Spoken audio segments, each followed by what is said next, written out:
rentrée scolaire 2013-2014, les salles de classe ont ouvert leurs portes ce matin. Nombreux sont les élèves qui ont répondu présents à l'appel. Demain, journée mondiale de la protection de la couche d'ozone. On en parle déjà aujourd'hui dans ce journal. Et puis, ouverture à Berlin de la première clinique dédiée aux femmes victimes d'excision.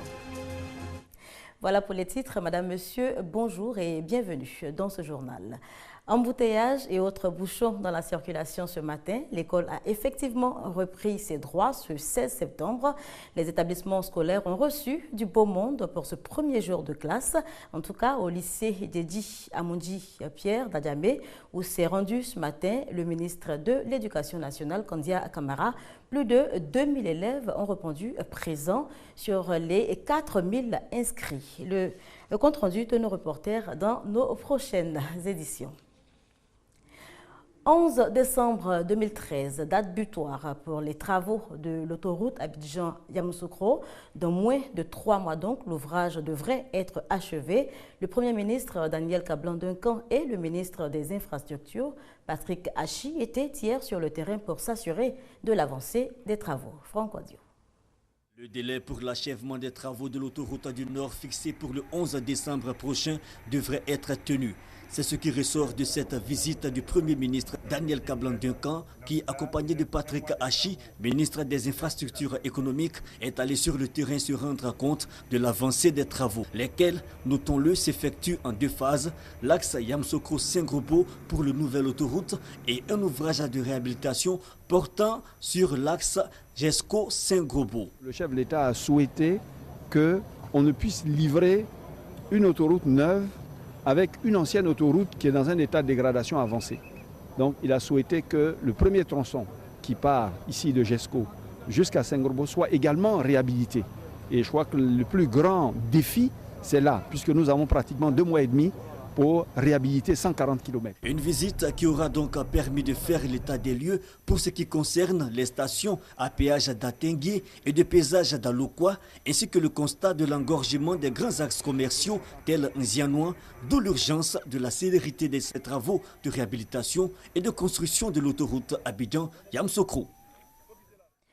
La couche d'ozone, toujours en danger, cet écran de gaz qui nous protège des rayons solaires est menacé par des engrais chimiques et autres gaz à effet de serre, des produits émanant essentiellement des activités humaines. Un changement de comportement s'impose donc, c'est le message du gouvernement à l'occasion donc de la Journée internationale de la protection de la couche d'ozone. Ce sera demain, 17 septembre. On en parle avec Laetitia Manglet.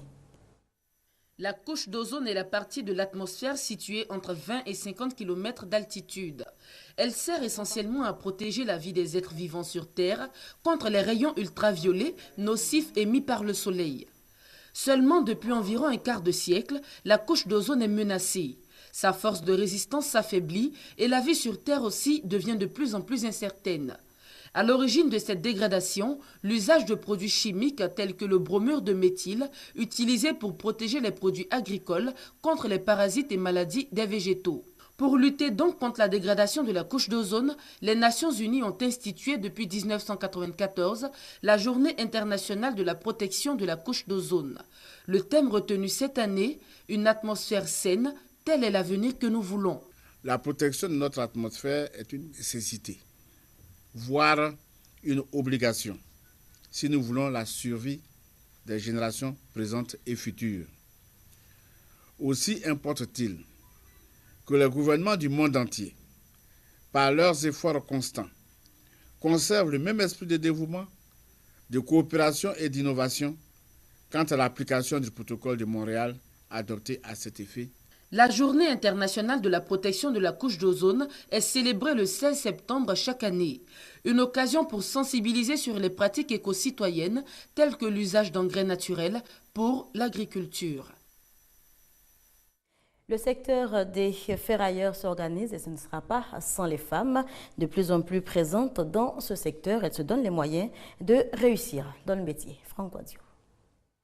Un camion de collecte de ferraille, scène ordinaire ici à Abobo, route d'Agnaman, où prospère cette activité de récupération de la ferraille dite morte, des résidus et autres carcasses de matières métalliques. Un secteur investi depuis quelques années par de nombreuses femmes. Partout il y a les ferrailles là, nous on va là-bas, on va chercher les déchets. C'est-à-dire que les fers morts, les aluminiums où on ne peut pas travailler, les moteurs gâtés, on vient livrer ici pour pouvoir fabriquer des marmites.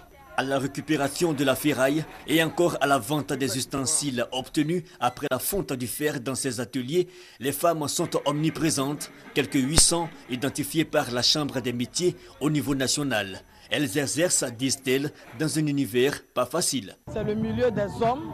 Si vous voyez que la femme fait tout, c'est un métier d'homme. Mais nous faisons tout, corps et âme, pour nous introduire dans ce milieu. Pour faire face aux difficultés, ces femmes décident alors de s'organiser. L'Association nationale des femmes ferrailleurs de Côte d'Ivoire installe donc des sections dont la première est celle d'Abobo Agnaman. Ce qu'on attend d'elles, c'est de se battre, travailler dur et puis ne pas croiser les bras. Nous sommes à la disposition de ces femmes artisanes aujourd'hui qui ont pris l'initiative, en tout cas de s'investir et de s'organiser vis-à-vis de la Chambre des métiers. Moins de 1000 femmes dans un secteur fortement masculin, plus de 220 000 ferrailleurs exercent à l'activité. Des défis en perspective donc pour les femmes ferrailleurs de Côte d'Ivoire. Ils sont mécaniciens, coiffeurs ou encore blanchisseurs. Ces artisans n'ont en général aucun répit pour faire le bonheur de la clientèle. Tous les jours de la semaine, ils sont à la tâche et leurs week-ends ne sont pas épargnés. Franck Wadio est allé à leur rencontre. Un mécanicien au travail dans son garage. Nous sommes dimanche. Pour Kamagaté, pas le temps de souffler. Journée dominicale ou jour férié, les jours se suivent ou se ressemblent. En tant que père de famille, on ne peut pas se coucher à la maison. Il faut tenter la chance chaque jour pour pouvoir avoir de quoi manger pour nourrir la famille. Voilà pourquoi les dimanches on travaille. Comme Kamagaté, de nombreux artisans exercent tous les jours de la semaine, pour la plupart par souci d'efficacité. Pour d'autres, en revanche, l'enjeu est plutôt financier. Quand client commande les trucs comme ça, on est obligé de venir dimanche pour que le travail sera rapide, pour ne pas que tu vas faire parler avec ton client. Bon, comme aujourd'hui, c'est dimanche, nous on vient faire nous-mêmes notre propre travail pour avoir pour nous de là. Un effort qui a son bon côté. D'autres travailleurs, ceux-là des privilégiés, des fonctionnaires en l'occurrence, de repos chaque fin de semaine profitent de l'aubaine et constituent le gros de la clientèle. Le jour, il n'y a pas le temps. Comment ils travaillent tous les jours, je suis venu le voir pour qu'il répare ma voiture. C'est souvent bon pour qu'il travaille le dimanche. Ça fait tout juste pour nous arranger, pour nous les travailleurs, parce que c'est dimanche qu'on a le temps. Je viens tout juste pour le voir pour que je puisse changer mon salon. Une chaîne de travail profitable alors à tous, de bon augure donc pour le respect de l'adage, à chaque jour suffit sa peine. Je vous conduis à présent à Bessedi Brignan pour en savoir plus sur l'adoration des monts Mafa, un rituel accompli par des milliers de pèlerins chaque année, chargés de fardeaux ou de vœux pieux. Ils effectuent le périple dans l'espoir d'avoir gain de cause et, semble-t-il, beaucoup d'entre eux y ont trouvé leur bonheur. Michel Digré. L'adoration des monts Mafa.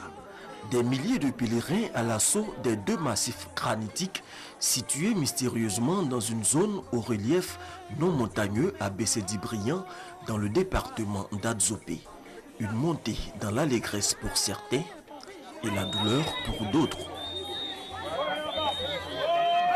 Elle n'en a jamais fait. Elle est du domaine, elle est venue faire bon, c'est juste un malaise. Et voilà, c'est tout. L'épicentre de cette ébullition, une petite source d'eau intarissable quelles que soient les saisons. Cette eau serait dotée d'un pouvoir magique de protection et de résolution miraculeuse de toutes sortes de préoccupations qui lui sont soumises. Ça, c'est ça qui donne la bénédiction. Ça donne le bonheur, la réussite, tout, la santé. Pour atteindre ces 800 mètres d'altitude et soumettre leurs vœux au dieu des monts Mafa, que d'obstacles franchis par les pèlerins. Le premier, trouver un moyen de transport pour rallier le site situé à 8 km de Bessedi Brignan avec à l'esprit des interdits à respecter. Si vous êtes femme et que vous êtes en période de menstruation, vous n'avez pas droit à l'accès au mont Mafa. Si vous avez un petit objet de protection savez, nous sommes africains. Amulettes, gris-gris, bagues, talismans. Vous êtes obligés de les déposer au village avant de partir sur les monts Mafa.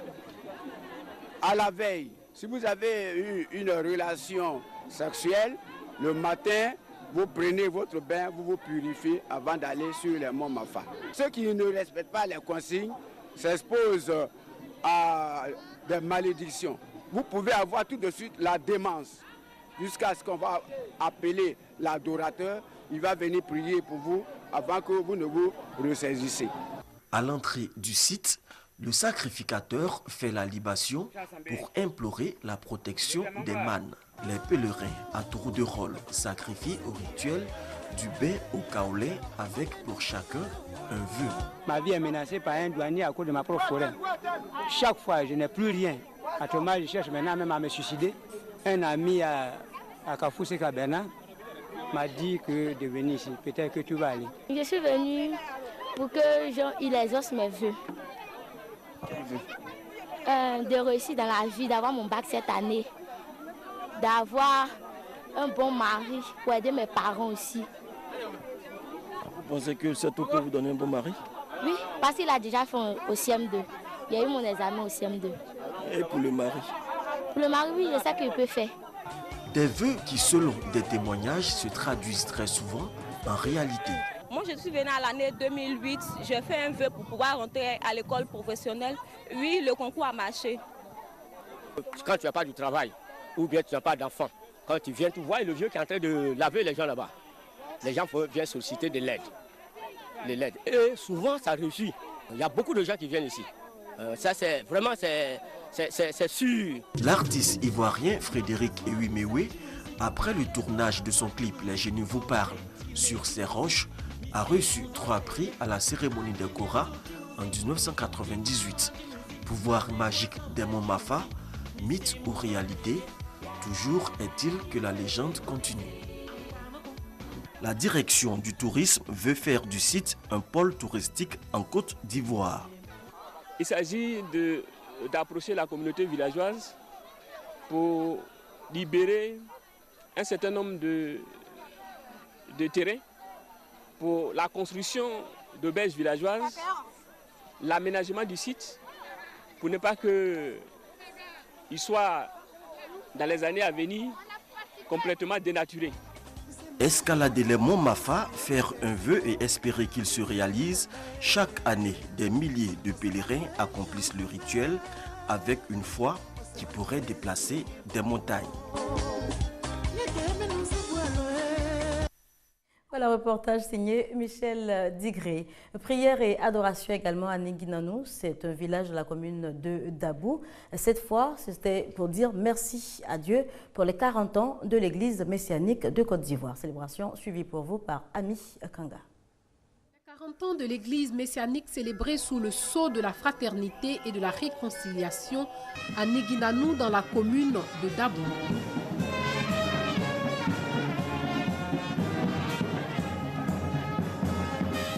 Les fidèles des églises messianiques venus d'Abidjan et de tout le Leboutou ont scellé l'union, la cohésion sociale au sein des populations, source de stabilité et de sécurité. Les responsables de l'église messianique n'ont pas manqué de rappeler aux fidèles l'importance de cultiver ces valeurs, sans lesquelles aucune paix n'est possible. Ces journées nationales de prière sont des journées organisées par l'église messianique de Côte d'Ivoire pour commémorer la liberté de culte, la liberté d'expression accordée au médiateur Josué, fondateur de l'église messianique de Côte d'Ivoire, qui a embrassé vers les années 1964 un ministère dit d'évangélisation, un ministère de guérison. Nous célébrons également la réconciliation des frères messianiques qui, jadis, ont exprimé leur mécontentement sur certaines questions relatives à la doctrine de l'église messianique. Aujourd'hui, nous nous sommes retrouvés pour prier ensemble et nous prions le Dieu de Josué qu'il nous accompagne dans cette dynamique de la réconciliation. Louange et adoration aussi au cœur de cette célébration, des prières pour demander la clémence de Dieu afin qu'il rassemble les cœurs. Hors de chez nous, une première à Berlin, en Allemagne. Un centre entièrement dédié aux femmes victimes d'excision vient d'ouvrir ses portes. À l'origine de la création de ce centre spécialisé, Yaris Deriye, ex-top modèle somalienne, elle-même victime de cette pratique traditionnelle dangereuse. Regardez. Dans la banlieue de Berlin, c'est une première. Une clinique entièrement dédiée aux femmes excisées. Chirurgie réparatrice, soutien psychologique, ici, la prise en charge est globale. Senet Demissé vient d'Éthiopie. L'excision, elle vit avec depuis son plus jeune âge. J'étais dans un coin, je regardais. Je me souviens d'une fille qui saignait. Après, ils l'ont endormie et ils se sont approchés de moi et voulaient me couper. J'étais petite, je me suis mise à courir, ils m'ont rattrapée et après, je ne me souviens de rien. L'âme du lieu, c'est elle, Yaris Deriye, une habituée des flashs. Ancien mannequin, actrice et une notoriété qu'elle a mise au service de la lutte contre l'excision. Ce n'est pas fini, ce n'est qu'un commencement, c'est un grand jour. La clinique porte le nom de son autobiographie, Fleur du désert. L'histoire d'une jeune somalienne excisée à l'âge de 5 ans, son histoire. À l'heure de prendre la parole, le sourire cède devant les souvenirs qui remontent.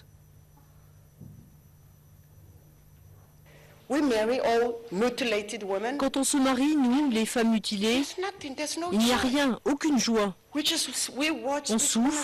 On souffre quand on fait l'amour, on souffre quand on accouche, on souffre pour tout. Je ne comprends pas comment quelqu'un a pu imposer ça au nom de Dieu.